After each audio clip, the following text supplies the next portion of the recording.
And you're now listening to Talking Famous.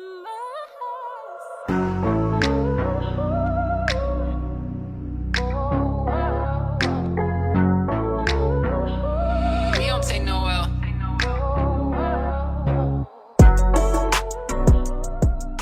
This is TLK Infamous. My name is Socially, and we are back with another episode. I want to bring you along my journey of traveling to Africa for the first time, specifically Ghana. So stay tuned, like and subscribe now if you haven't already. Please like and subscribe right on below. My entire flight was about 13 hours. I thought that wasn't bad. I've taken longer flights, but I haven't took a long flight like this in quite some years. So the first flight, we were leaving the US, was to Ivory Coast. And then after we get to Ivory Coast, we then head to Accra, Ghana. And I believe all the flights that we searched, they're all connecting flights. There's no straight flights. So this is one of the airlines that we first went to, which was the Ivory Coast airport. And the ladies was really cool. As soon as you get at the airport, almost everybody speaks French, but a lot of people speak so many languages, within different parts of Africa. So that was pretty cool. These ladies was really nice. So if we kick the soccer ball into one of those holes, we get a nice little coupon, and the coupon will give us a little discount off of the souvenir shop. And I felt like this was a great rate to buy time because, like I said, the first flight was 10 hours. There was a 2-hour layover, and then the second flight was only 2 hours. But before we hopped on the first flight leaving the US, we got an update. And of course, they extended our layover, which was extended for like 7 hours. So pretty much we were just buying time. We like, at this point, you might as well just have fun, try everything in the airport until we get on to the actual flight to go to Accra.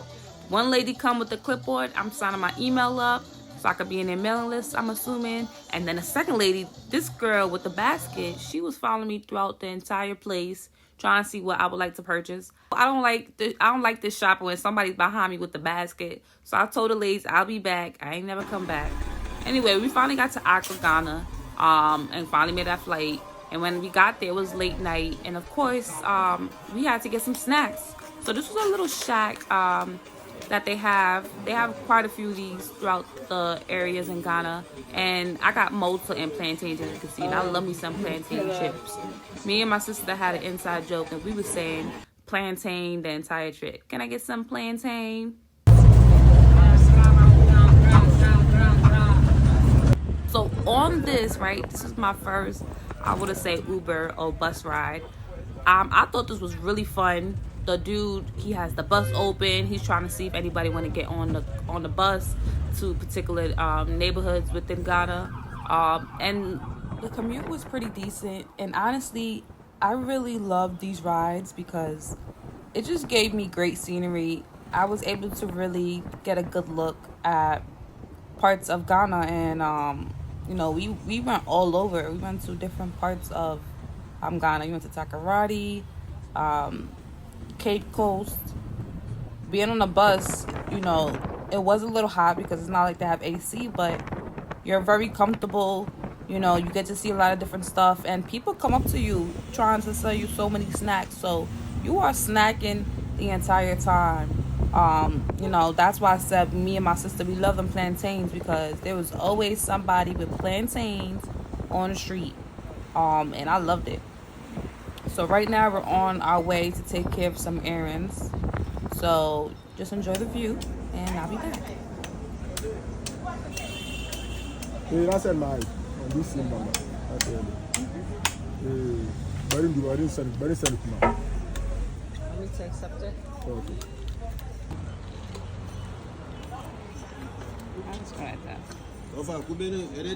That coconut tastes so good. I love getting coconut anywhere I travel because I'm just a coconut drinker. We did stop to get our feet done at the salon. I thought this was pretty cool, so I took a clip of this. They doing it here. It's like 6 people working on it. Well, maybe I lied. 5 people working on it, and I thought this was dope. Then we stopped to get lunch, and this was like my first meal after running all around, and this food was so good. That's jollof rice and some spaghetti. And then afterwards, we did head back to end the day, but not walking through this market first. And when I tell you this market was big, I thought the city was big. And we have so many options, but this is nothing compared to this mall or this market, I would say. So in this area, this is where all the buses basically, I would call this the bus depot basically. Because all the different cab services, depending on what area you go into, are here. You do got to walk through here. So as you can see, the markets can keep going for a while. All the way down there and then some. We ended our night, and the next morning we decided to eat some fruit. Right now we're eating fruit this morning to start off our morning with energy. This is my sister Nuntat. Rahubat means greetings in Sabaik, and Akwaba, that means greetings in Ghana. Right now we're eating mango and papaya. She whipped this up for me this morning, so tell us, what's the benefits? The benefits of papaya is it has antimicrobial, I leave a little bit of the seeds in, and then if there's anything that you'll be exposed to, it helps to keep your stomach cleaner. And the fruits is like so much sweeter overseas, so let's dig in. You don't mind him. This is Makaranta Road. Why are you coming from here?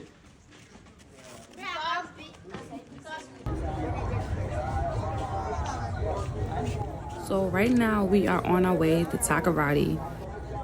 This is some of the images and videos that I've taken. I thought this was a really cool shot. You guys get to see all the different people that come up to your car with food. And oh my God, I swear, if you are a food lover, traveling is for you. I just love it here. I love the fact that there's food right here. But you definitely have to be mindful because you will be snacking the entire ride. Hey, we're back again. So right now we just got to Takoradi. It's a little bit different from Accra. It's a little bit less busy. And right now we're just trying to find food. As you can see, it's a little bit more quiet over here. We're looking for some jollof rice, some fufu, anything I can get my hands on. Come on, let's get some food.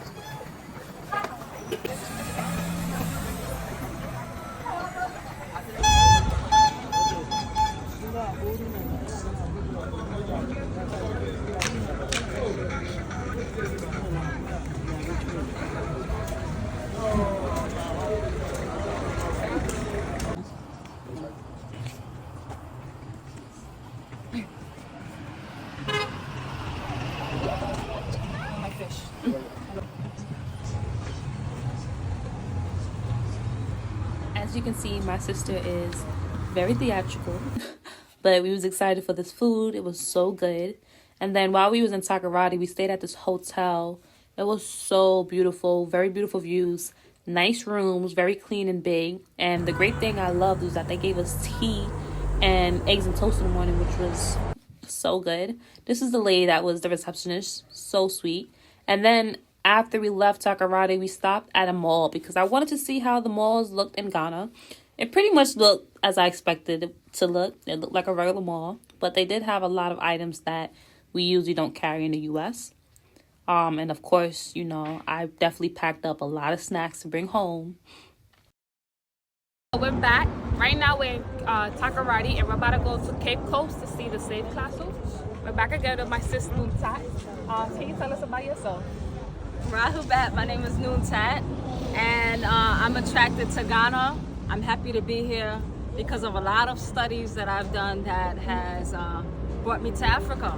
And Ghana is known as the gateway to Africa, the melting pot. Countries are beautiful as well. It's just that Ghana just has everything. Everybody's here. You were telling me that one of the teachers that you follow is Malachi York. Yes. Can you tell me more about him? Because I remember you told me he was born in Ghana as well.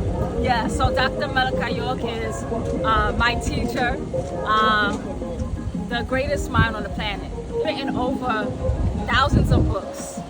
And one of the topics that he touches on is our lineage, which predates border. Wow. And then I believe you was telling me about this novel that you was reading. What's the young lady of this novel? Okay, she's not young, and she's I call everybody young.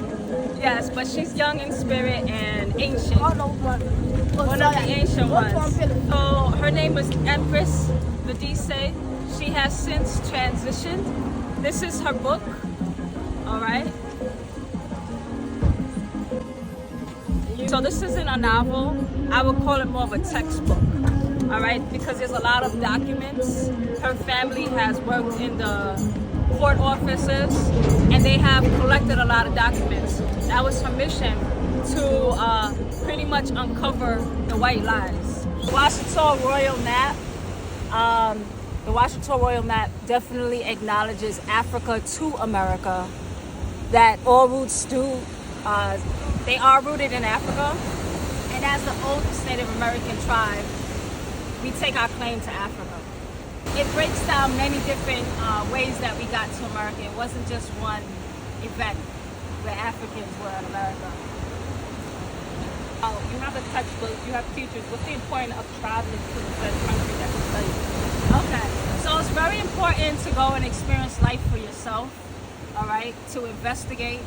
It's great to listen to your elders, pick up the wisdom, the guidance, but our teachers, that's what they are, they're just guides. It's up to us to go out and actually apply the information, all right? So going out and experiencing things, seeing things for yourself, firsthand, you take ownership of that information and it becomes yours.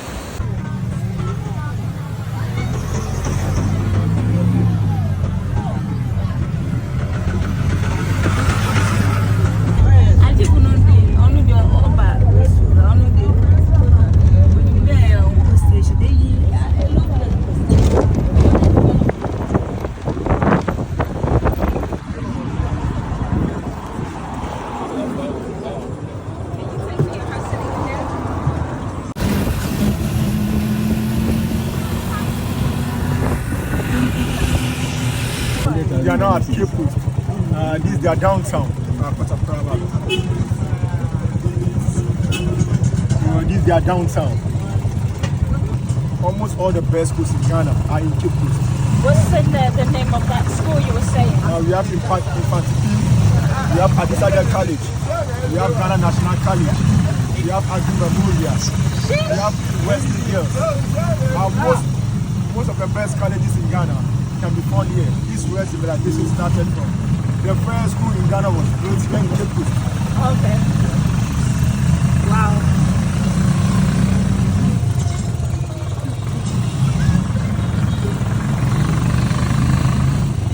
So what's the best thing to buy in this market? Best to buy the market? In this one? Takoradi. It's just like a downtown. You get anything you want in this market.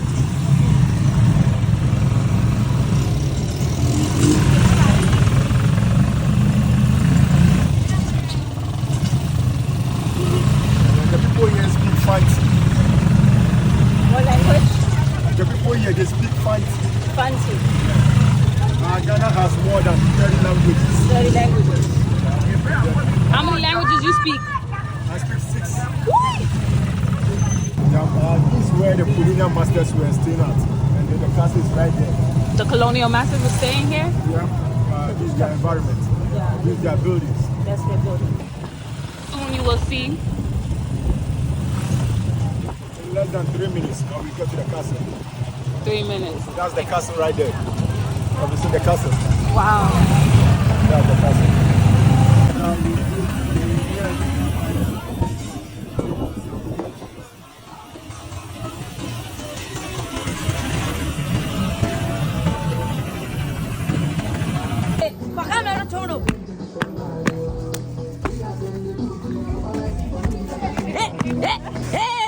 Those little kids were so adorable. They was pretty much outside the castle. There's pretty much a whole community outside the castle.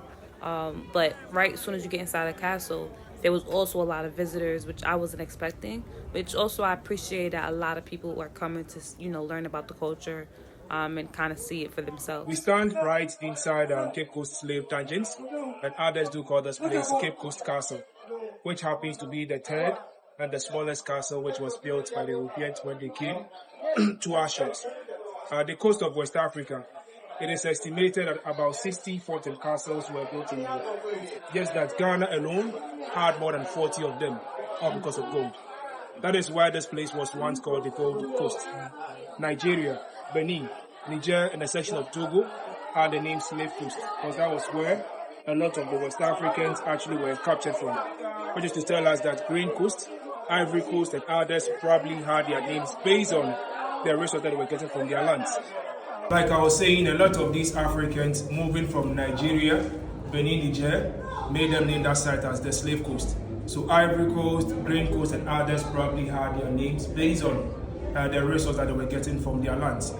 A lot of these Africans died because on their way in here, wild animals probably would attack some of them. Some got drowned in rivers. Others also, tiredness, hunger killed them. For you to make it to present day Ghana, majority of the Africans were to use the north as their route. So they created slave markets.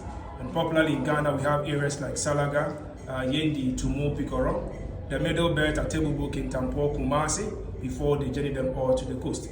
But then bringing them into the castles, they had their last stop at a place called Asin, Manso, which happens to be a slave market as well.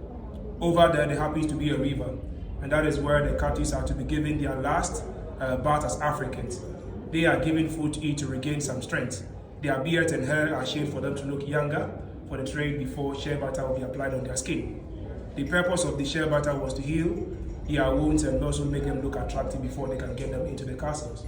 And once you arrive in this castle, they move you to the second floor, we'll visit very soon, called the Palava Hall. And over there, nurses, doctors will get the captives examined to know their strength as to whether they were fit as domestic captives or commercial captives. The domestic ones are those to work in the castle, and the commercial are those to be exported before they start to auction or to sell them. And the captives were exchanged for goods like gunpowder, mirror, alcoholics, fabrics, and leatherwork, ceramics, metallic objects like bangles, beads, tobacco, sugar, and other things you might have heard they were using for the exchange. From there, they would bring all of them to the forecourt for branding.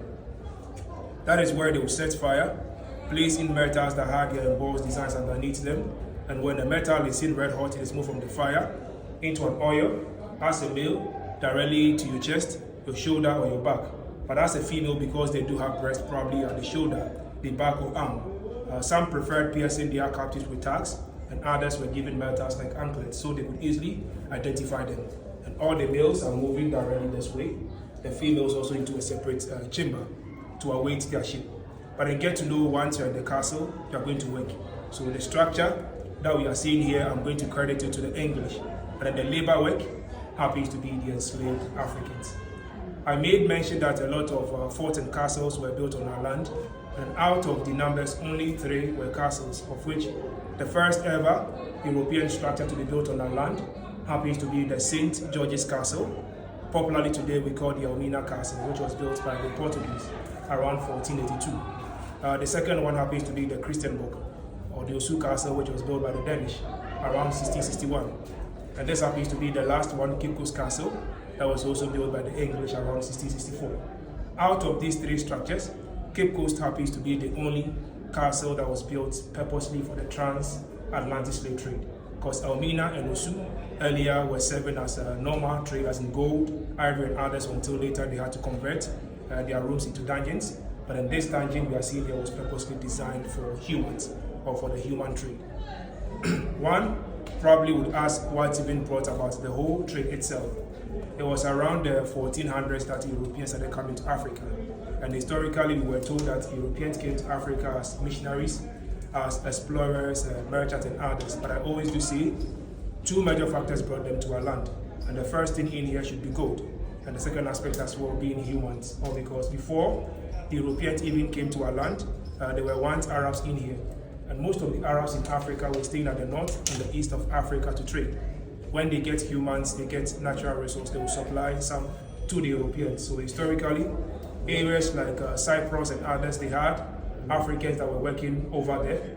By the point Europeans wanted to break the monopoly that the Arabs were enjoying in Africa. So if they had taken the north and the east of Africa, equally they could also use the west, the center, and the south of Africa. And then West Africa became their focus, all because they got to know a lot of the resources that the Arabs actually supplied to them neither came from the north nor the east of Africa, rather the west of Africa, and they supported their facts with the pilgrimage that Mansa Musa had around 1324. Talking of females also into a separate chamber to await their ship. But then get to know once you're in the castle, you're going to work. So the structure that we are seeing here, I'm going to credit it to the English. But then the labor work happens to be the enslaved Africans. I made mention that a lot of forts and castles were built on our land, and out of the numbers, only 3 were castles, of which the first ever European structure to be built on our land happens to be the St. George's Castle. Popularly today we call the Elmina Castle, which was built by the Portuguese around 1482. The second one happens to be the Christianborg, or the Osu Castle, which was built by the Danish around 1661. And this happens to be the last one, Cape Coast Castle, that was also built by the English around 1664. Out of these 3 structures, Cape Coast happens to be the only castle that was built purposely for the transatlantic slave trade, because Elmina and Osu earlier were serving as a normal trade, as in gold, ivory, and others, until later they had to convert their rooms into dungeons. But in this dungeon we are seeing here was purposely designed for humans, or for the human trade. One probably would ask what even brought about the whole trade itself. It was around the 1400s that Europeans started coming to Africa. And historically, we were told that Europeans came to Africa as missionaries, as explorers, merchants, and others. But I always do say 2 major factors brought them to our land. And the first thing in here should be gold. And the second aspect as well being humans. All because before the Europeans even came to our land, there were once Arabs in here. And most of the Arabs in Africa were staying at the north and the east of Africa to trade. When they get humans, they get natural resources, they will supply some to the Europeans. So historically, areas like Cyprus and others, they had Africans that were working over there. By the point Europeans wanted to break the monopoly that the Arabs were enjoying in Africa. So if they had taken the north and the east of Africa, equally they could also use the west, the center, and the south of Africa. But then West Africa became their focus, all because they got to know a lot of the resources that the Arabs actually supplied to them neither came from the north nor the east of Africa, rather the west of Africa, and they supported their fact with the pilgrimage that Mansa Musa had around 1324. Portuguese came in here, stayed and monopolized the business for some time, until the 1500s, when they were seeking routes to India to trade. That was where they got to the Americans, started plantations like sugarcane, tobacco, cotton, coffee, and others in large scale. And earlier, they would use natives from those lands as well as captives from Europe to work on the plantations, but then due to the hardship, they were dying. Aside that, being introduced to disease like measles, influenza, and others would kill them. So they had a Catholic missionary, the name Bartolomeo de las Casas, who was once a soldier, who said that why didn't they then start using Africans? Because the Africans, exposed to them some years back, proved to be strong. African system can withstand both tropical disease as well as the European diseases. And naturally, we are already into farming. So if you want someone that could help you on the plantation, African should be the best candidate. Of which the then Pope, that was by name Pope Nicholas V, also signed the papal bull commencing the Portuguese to start with their trade, saying that once they get into Africa, any African that was not a Christian could be enslaved and get to know those days Africans knew nothing about Christianity. The easiest way they could get these Africans was to use the African system. But then get to know the difference. Africans practice slavery and not slave trade. In the olden days, the system was based like that. I fight your group, and if I defeat your group, I will fuse them into my system to grow. So a very small village today can grow into, let's say, kingdoms, or let me say states, state into kingdoms, kingdoms will give us empire. But within the African system, a slave today, tomorrow could be a free person if you have to prove your self-rights. Because some servants could work hard to pay off their debts to gain their freedom. Some of them, due to how attractive, hardworking they were, their masters could give relatives for them to marry. Others, to the extent, could even change the status of being a slave to become a royal. A typical example in Ghana here happens to be the Asantis and the Akwamu. They were known for wars. So if I see this lady or the other lady here to be very strong, I'm using ladies because we have, let's say, the man here to be very strong, I could give him chieftain's title. The focus is, once he becomes a chief, he can also lead a particular troop so that we fight others to bring them into our system to grow. So knowing this made it easier for the Europeans, because this group now happens to be division. So then we attack the divisions in here so they can also help us. She's from England, I'm from the Netherlands, and she's from Denmark. Once we come in here, we associate ourselves with the tribes and entice with gifts and weapons. Just as you used to fight yourself, the same thing you're going to do. But at this time, once the group here defeats any of them, you supply them to me as prisoners, so I give you more weapons to protect your territories. The same way, if they defeat them, they'll go to her, they give them the weapons to protect their territories, and the same thing. So once we were fighting ourselves, that we will be producing the captives for them. And that is why today some historians term it as the divide and rule system. Because the Africans were not willing to give out their people just like that, but rather, if you don't go in for the system itself will get you. Because if you don't get the weapons, others with the weapons will get you captured. So for that, we fight, then enemies will be spreading through other European forts and castles. But then the system never ended here. Because after all the system, they moved them to the New World, and that is where plantation owners would also buy them with sugarcane, tobacco, cotton, coffee, and others. The raw materials are moved to Europe. In Europe, they get them transformed into finished goods, and all these goods are moving back here for the trade to start all over again. And that gave us the triangular trade, or the transatlantic slave trade, which took almost 300 to 400 years to end. I'm giving a range all because today, as it stands, we still don't know the exact date the trade started. Some are saying 1500s, others are saying 1600s. So you pick your date, it determines when it ended for you as well. So basically, that is the system. So the tour itself was, I want to say, was an hour and a half. It was definitely a lot because there was a lot of information that he was sharing about the history of what a lot of the Ghanaian people and a lot of what Africans went through during this moment in time. But I did my best to try to condense some of the parts he said. So here, they were given privileges, enjoying life, but in Europe and the Americas, they were seen as outcasts. So they had a drop of blood, black in them. Yes. So here, that is why if you are to study history, we see a lot of leaders, lawyers, and others had foreign names because they became early, elite before later some of the people as well got this system. So they controlled our system for some time. So you're saying they use the mixed children to keep the system going? Yeah. Yeah. So the door or the gate of no return.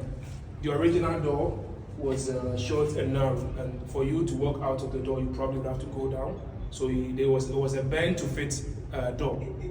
They never gave the name door of no return, but then the role the door played gave it this name. So when you go to Almeida, you probably see the same door of no return, but then Portuguese as well as the Dutch don't speak English. The same way you go to Gorée Island, the French also had a fort there, it's also having the same door of no return. So that is, you tell us that the role gave it that door, the name. You walk out of this door, you lose your right as a human being, you lose your connection with your people, and you also get to lose your right as an African. Once we get to the plantation, we're all going to be Christianized with names like Thomas, Esther, Mary, James, and others. And once our master happens to be Smith, automatically, if I become Thomas Smith, we have James Smith, Stephen Smith, Esther Smith, Philippa Smith, Morgan Smith. Everybody can get the same name because we become his property. I would speak Yoruba, you speak Igbo, Frafraga, Ewetri, Fanti, and other languages. So we all can communicate due to language barrier on the plantation. So then we are all forced to learn one language. And I'm not going to learn Yoruba, for you to learn Igbo, for you to learn Asante. So then we pick one language as our master. So yes, we can. The Asante, the Konkomba, the Dagati, the Ga, the Ewe speak the same language and do bear the same. So their descendants are going to lose their identity. You move out of this door, you lose your right as a human being. Because even the right to life itself was taken from them. You could be killed at any point as and when they wanted to do so. They had a lot of systems to actually break the captives out there. You walk out of this place, you know, a lot of these Africans have never seen the sea before. Because majority of them are from the inner lands. So when they moved out of the castle, seeing the sea got them scared, thinking we're going to be killed. And for that, in our system, we believe that it is better you kill yourself than for someone to put you to shame. So for that, they were jumping into the sea to commit suicide. I am willing to jump, but he's not willing to do that. If I jump, there's a possibility I'll pull him because we're all weak. We're all moving and we die together. So one person attempting, about a group of them are moving in there, they die. You make it to the bigger ship. The weaker ones that were not extremely weak will be on chain, and the strong ones still remain in the chains. They lay them on flaps, head till, before they pack them straight into the New World. And historically, I'm not talking about Cape Coast, I'm talking about the whole trade. The largest number made into the south, which happens to be Brazil. That is why today Brazil, we're talking about populated areas in terms of blacks. After Nigeria and Africa, Brazil is the second country. Some are taken to Argentina, some to Colombia and others. Some made it to the Caribbean lands, areas like Haiti, Jamaica, Cuba, Trinidad and Tobago, Bahamas, Barbados, St. Lucia, St. Kitts and others. Some also to the north, to Florida, North, South Carolina, Mississippi, Virginia and others were taken straight to Europe. Europe also, England had the largest number.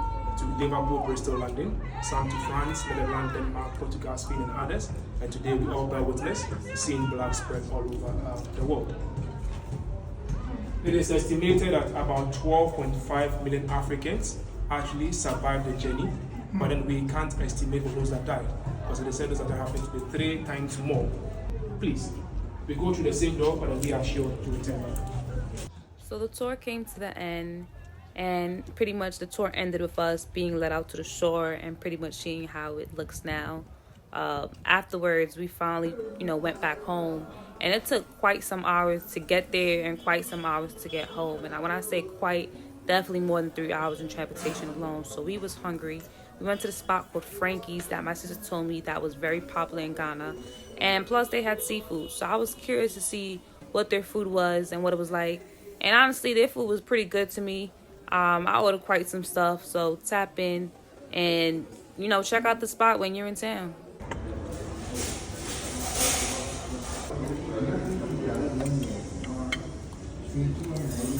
What is that you ordered? Fried rice with grilled chicken. What was that you ordered? What I ate was jollof rice and chicken. And what is this? This is grouper, calamari, some beautiful sauces. That's my favorite, the sauces. And what's that spicy sauce you got over there? That you keep it for yourself. Okay, that's, let me see, green pepper. Green pepper? But what about that left other sauce that you have in a container? The spicy sauce. What is that? No, this shit up black pepper. And I definitely took some.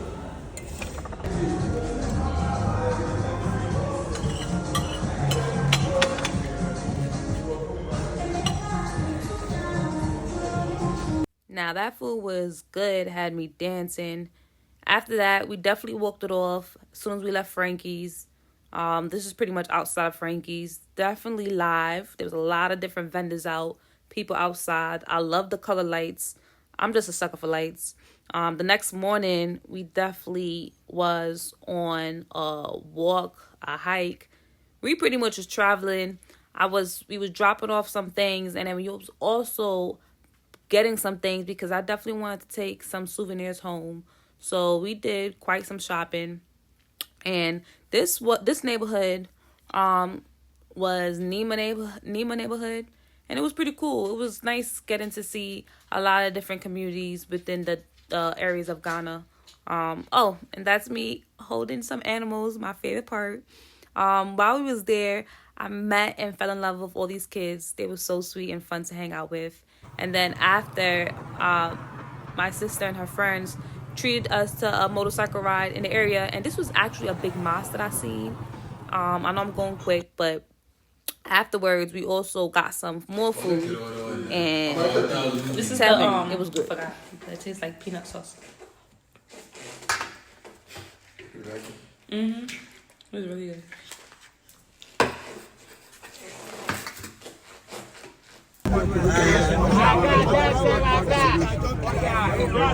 Now, I'm so happy I caught this on camera. They was just messing with him. They was teasing him. But one thing I will say with the Canadians, they don't play. They will get on you if you try to be slick. You don't try to pay. You try to steal or anything. They will let you know that's not right. But they was just having some fun in that last clip. And then this was the market. Ooh, it was overwhelming. I love this stuff. I really do. I love being in stuff like this. It was just so many options, so many things to purchase, a lot of different colors. And so I'm going to stop talking. I'm going to let you guys get to listen to all the sounds.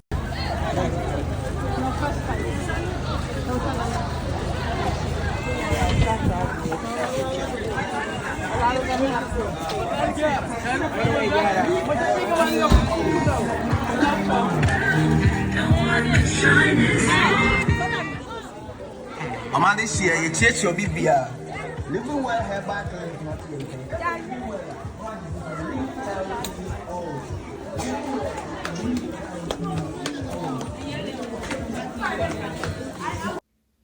So pretty much these are some images that I took while shopping the area. And these are some of the stores that I also stopped in. This was actually inside one of the malls that I went to. This was so cool. This was a a friend group that I seen, and I was like, I had to stop them and get a photo of their outfits. So we in Ghana, and I seen these two fly men. What inspired you with these fits? Well, most of the time we are inspired by music or the old fashionable people. Yeah. So we try to be. What actually really moves us is I try to be different from everyone, and everyone tries to look one particular way, one difference. You like to set your own self, Yeah. your own identity. Well, thank you so much. Do you guys have like a stage name? Yeah, 90s Playboys. Something to follow. And shout your Instagram out. 90s_Playboys. Yeah, on Okay, Instagram. awesome. Thank you guys. So on my last night, my sister surprised me with my own photo shoot, and I was actually excited. I never did a photo shoot, let alone a photo shoot in Africa and wearing Ghanaian authentic outfits. So this was pretty cool. I love wearing this. I felt so, royal. And I really enjoyed this moment. It was a nice sister moment. I loved it. And then right after, I got my hair done, and I paid a really good price. The ladies were so sweet. I made friends with the mama. This was her 3 daughters. They was all so beautiful, so kind. Look at her moving my bottle so I can get a good camera view. Tell me that's not some good hospitality. I loved it. They was so, so sweet. So sweet and beautiful, keeping me company.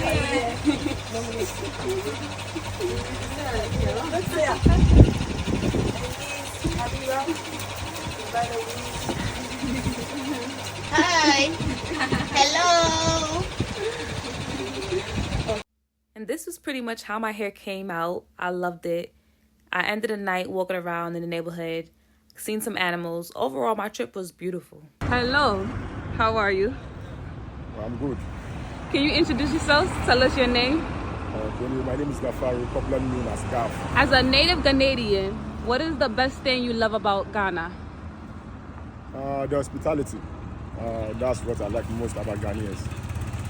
Now, during my visit, I've heard you say brother quite some time. What does brotherhood mean to you? Brotherhood means let me have a sweet way of putting it. We live like a family. Let's put it that way. A family. Yeah. Wow. Though we are from different parents, but we live like a family. That's beautiful. And what artists that you like right now that are from Ghana? Anyway, Stoneboy, Shatawale, King Promise, Kwame Eugene, and then a few others. Okay. Do you think there's any countries that Ghana influence? Anyway, Ghana has influenced almost all the African countries because we got our independence before any other West African country. Wow. What's the one thing you would tell the people visiting Ghana? Oh, how sweet Ghanaians are. Oh, wow. You guys are very sweet. Okay. Thank you so much. You're always welcome. First off, I do want to say thank you to everyone that participated in the video and that agreed to, appear in the video. This was pretty much my ride to the airport leaving Ghana. It was very sad because I enjoyed myself so much. I definitely want to go back and explore other parts of Africa as well. But Ghana will definitely leave, an everlasting memory in my heart. And I can't wait to go back. Thank you.